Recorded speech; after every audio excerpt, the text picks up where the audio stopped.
বউ, আজ খুব গরম পড়েছে, আমাকে এক গ্লাস পানি দাও দেখি। আমি তো রান্না করছি, দাঁড়াও, দিয়াকে পানি এনে দিতে বলছি।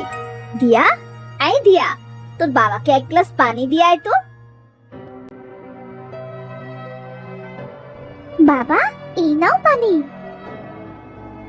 আজ মনে হচ্ছে বৃষ্টি হবে বাবা, আকাশে মেঘ করেছে। ওগো, তোমায় কতবার বলেছি ঘরের সাউন্ডটা ঠিক করো, তুমি তো আমার কোনো কথাই শোনো না। বৃষ্টির সময় তো চলেই এসেছে, তা এখন কি করবে শুনি? বউ, তুমি তো সবই জানো, আমার কাজ নেই তেমন। দুবেলা দুমুঠো ভাত ঠিকভাবে খেতে পারছি না। হয়েছে হয়েছে, তোমাকে আর ভাঙা বাঁশি জোড়া লাগাতে হবে না, কিছু বললেই এক কথা। আচ্ছা, এসব বাদ দাও, আমার রান্না শেষ, ভাত বেড়ে দিচ্ছি, খাবার খেয়ে আমায় উদ্ধার করো।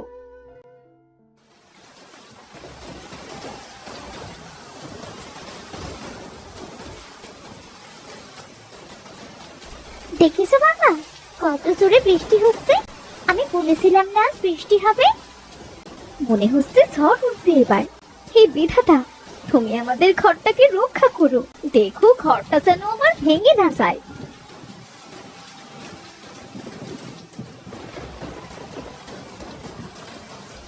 মা, বাবা, কোথায় তোমরা? খিরে দিয়া, কি হলো? অমন করে ডাকছিস কেন? দেখো, বৃষ্টির পানিতে আমার খাটটা ভিজে গিয়েছে, আমি কোথায় ঘুমাবো মা? মা দিয়া, দেখো, এই পাশটা শুকনো আছে, একদম পানি পড়ছে না। তুই এখানে ঘুমা মা, এ বছরটা একটু কষ্টকর, সামনের বছর আমি ঘর ঠিক করে দেব, বুঝলি? ঠিক আছে বাবা, তোমরা ঘুমিয়ে পড়ো, আমিও ঘুমাই। দিয়ার কথা মতো রতন আর মোহিনী দিয়ার ঘর থেকে চলে আসে।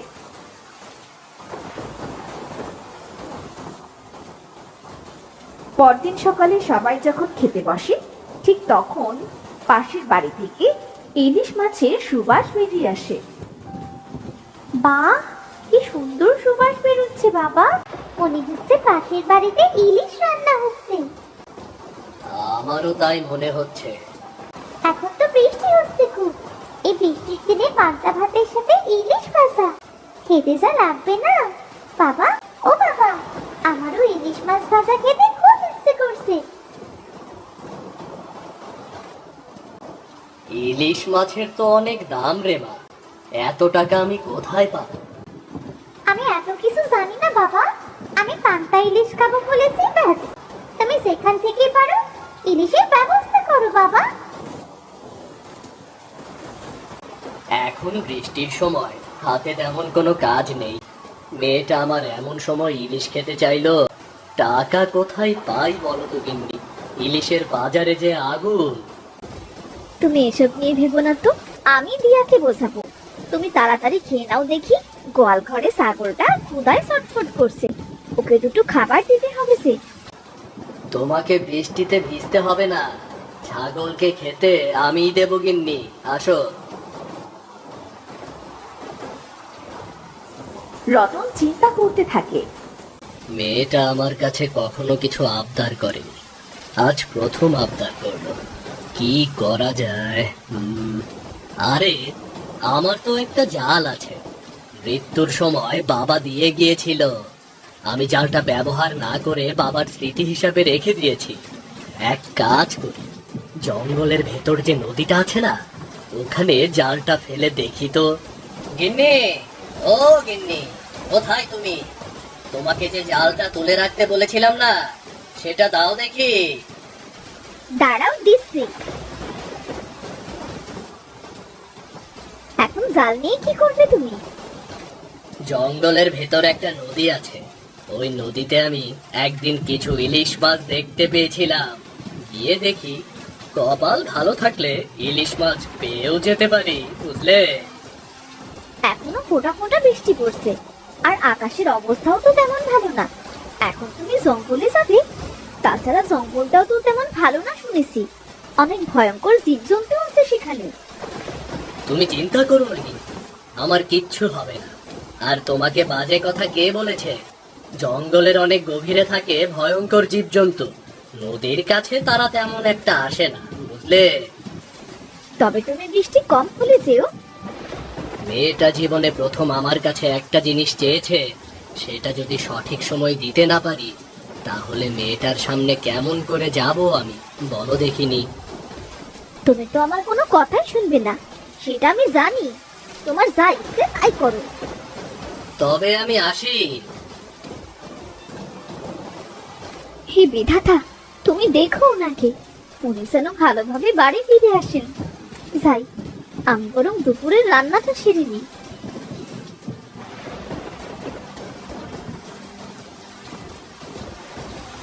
এই বলে মোহিনী রান্না করতে শুরু করে।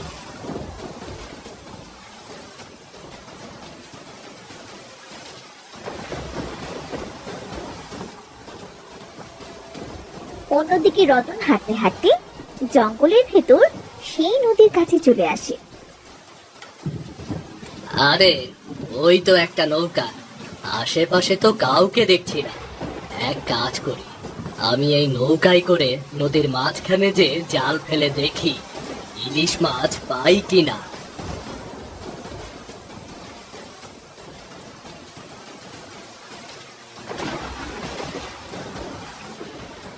হে বিধাতা, জালে তো সব অন্য মাছ উঠেছে।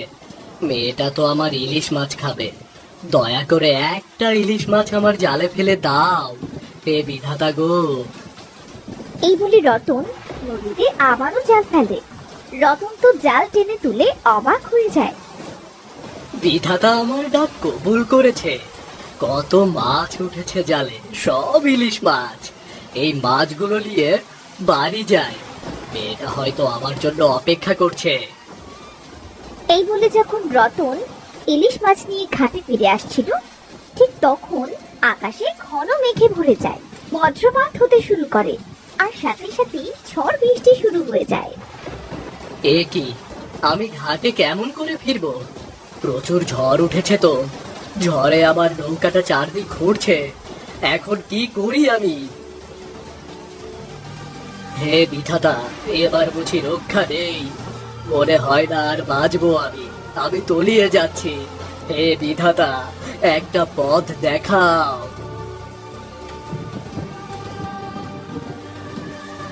ওই তো একটা কাঠের টুকরো, আমি বরং ওটাই ভেসে নদী পার হই। এরপর কাঠের টুকরোর সাহায্যে ফেসে ফেসে এক সময় রতন ঘাটে পৌঁছে যায়। যাক, অবশেষে ঘাটে পৌঁছাতে পারলাম। আমার জাল, হে বিধাতা, কত কষ্ট করে মাছগুলো ধরলাম, সব মাছ আমার নদীতে পড়ে গেল। জালটা থাকলে আবার মাছ ধরতে পারতাম। আমার বাবার শেষ স্মৃতি ছিল জালটা, সেটাও হারিয়ে ফেললাম। বাড়িতে ফিরে আমি কি বলবো? এই বলে রতন কাঁদতে থাকে। ওপর দিয়ে যাচ্ছিল এক বুড়ি। রতনের কান্না দেখে বুড়ি রতনের কাছে আসে। কি হয়েছে রে বাবা, এমন করে কাঁদছিস কেন তুই? একা একা এই ঝড় বৃষ্টিতে জঙ্গলে বা কি করছিস? আর বলো না বুড়িমা, আমার মেয়েটা ইলিশ মাছ খেতে চেয়েছে, আমি ইলিশ মাছ ধরতে এখানে এসেছিলাম। আমার বাবার শেষ স্মৃতিটাও হারিয়ে ফেললাম। কাঁদিস না রে বাছা, আমিও বিপদে পড়েছি, একটু সাহায্য করবি আমায়? কি সাহায্য চাইছো তুমি বুড়িমা? আজ 2 দিন ধরে আমি কিচ্ছু খাইনি, আমায় কিছু খেতে দিবি?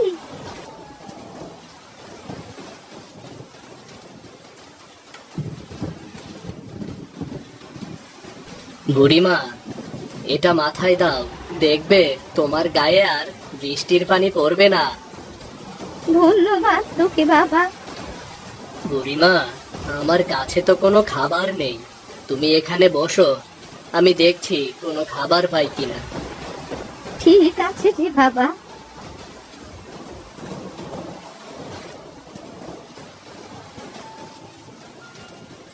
এই তো আপেল আর কমলা লেবু, আমি এগুলো পারি, বুড়িমাকে দেব।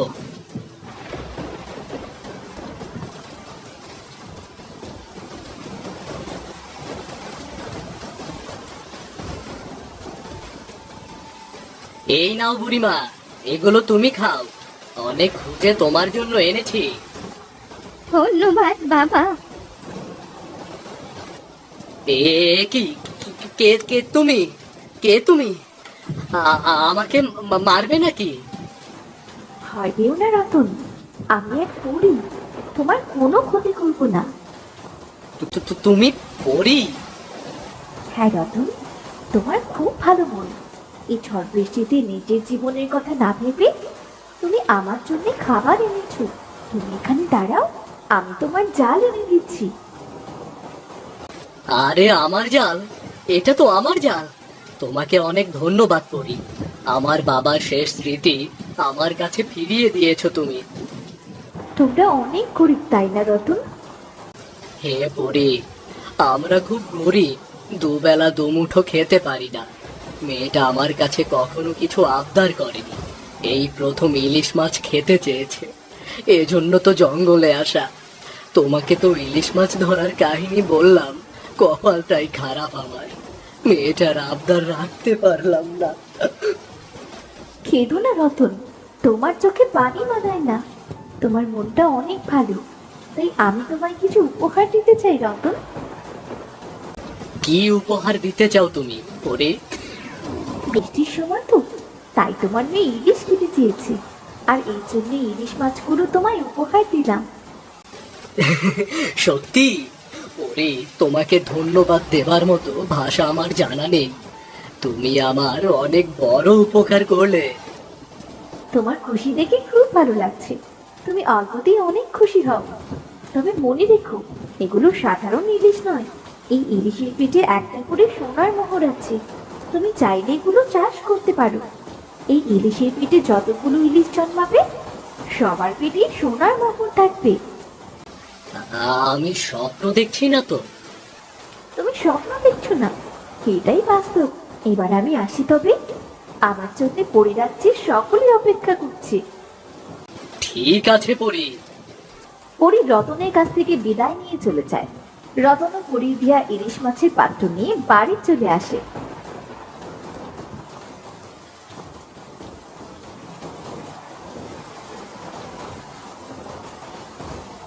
ওগো, এত সময় তুমি কোথায় ছিলে? জানো, আমি কত চিন্তা করছিলাম। কি ঝড় উঠেছিল, এই ঝড় বৃষ্টিতে তুমি কোথায় ছিলে গো? আর বলো না গিন্নি, ঝড় বৃষ্টিতে আমি নদীর মাঝে ছিলাম।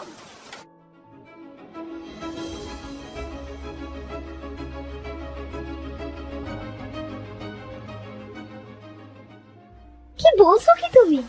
বিধাতা কত বড় বিপদ থেকে বাঁচিয়েছেন তোমায়, তা বুঝতে পারছো? তোমার কিছু হলে আমাদের কি হতো একবার ভেবে দেখেছো? কতবার করে নিষেধ করলাম বৃষ্টির সময় যেও না, কিন্তু আমার একটা কথাও তো শোনো না তুমি। আহ, বাকি কথা শুনবে তো গিন্নি? আর কি বলতে বাকি আছে? আচ্ছা, একটা কথা বলবো, তোমার জাল মাছ তো সব পানিতে ডুবে গিয়েছিল, তবে তবে এগুলো কোথায় পেলে? তবে শোনো,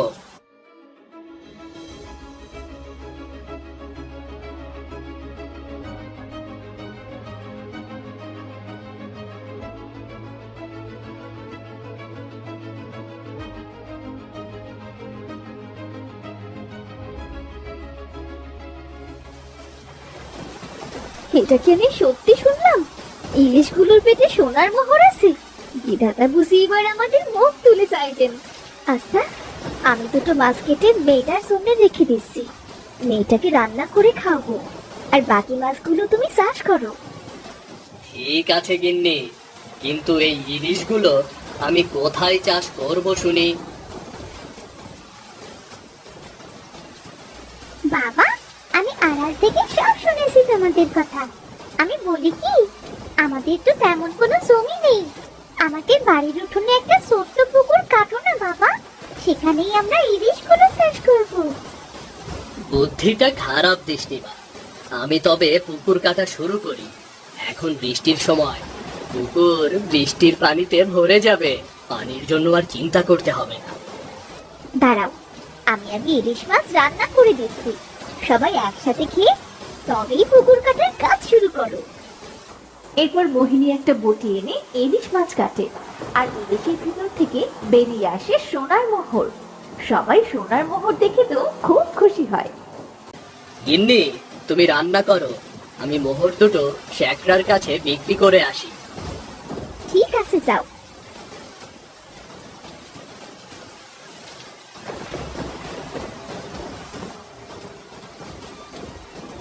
অন্যদিকে রতন ইলিশ মাছের ভেতর পাওয়া মোহর দুটো শ্যাকরার কাছে নিয়ে যায় বিক্রি করতে। মোহর দুটো বিক্রি করে রতন অনেক টাকা পায়। সে মনের খুশিতে বাড়ি চলে আসে। এরপর সকলে একসাথে খেতে বসে। আজ আমার মনের ইচ্ছা পূর্ণ হলো। এই বৃষ্টির দিনে গরম গরম ইলিশ ভাজা আর সাথে পান্তা ভাত, কি যে মজা লাগছে। কথাটা মন্দ বলিসনি। তোমাদের খুশি দেখে বেশ ভালো লাগছে। আচ্ছা, আমার খাওয়া শেষ, আমি তবে পুকুরটা কাটতে গেলাম। কতটুকু পানিতে থাকতে মাছগুলোর কষ্ট হচ্ছে গো। আচ্ছা যাও, আমি এখানটা গুছিয়ে আসছি তোমাকে সাহায্য করতে। বাইরে এখনো বৃষ্টি হচ্ছে, তোমাকে সাহায্য করতে হবে না, আমি একাই পারবো। বৃষ্টিতে ভিজতে তো ভালোই লাগে বাবা। আমরা ইলিশ চাষ করবো, ভাবতেই কত আনন্দ লাগছে। আমিও তোমায় সাহায্য করব বাবা। এখন থেকে রোজ বৃষ্টির দিনে ইলিশ ভাজা আর পান্তা ভাত খেতে পারবো। ভাবতেই আমার বড্ড ভালো লাগছে বাবা। দিয়ার কথা শুনে সবাই হেসে ওঠে।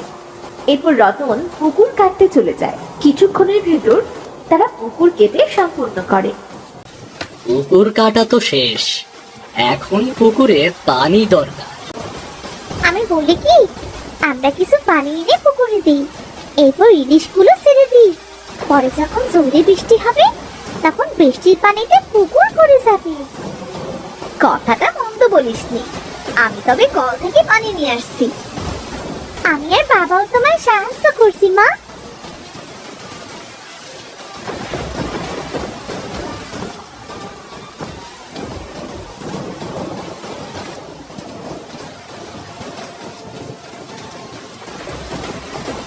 গিন্নি, আর কষ্ট করতে হবে না, দেখো জোরে বৃষ্টি হচ্ছে।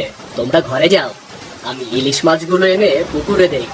দেখবে কিছুক্ষণের ভেতর পুকুর পানিতে ভরে গেছে গো। ঠিক আছে। কয়েক মাস পর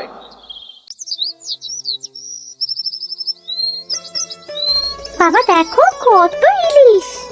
হোগো, ইলিশের পেট থেকে মোহর বিক্রি করে তো আমরা ধনী হয়ে যাব।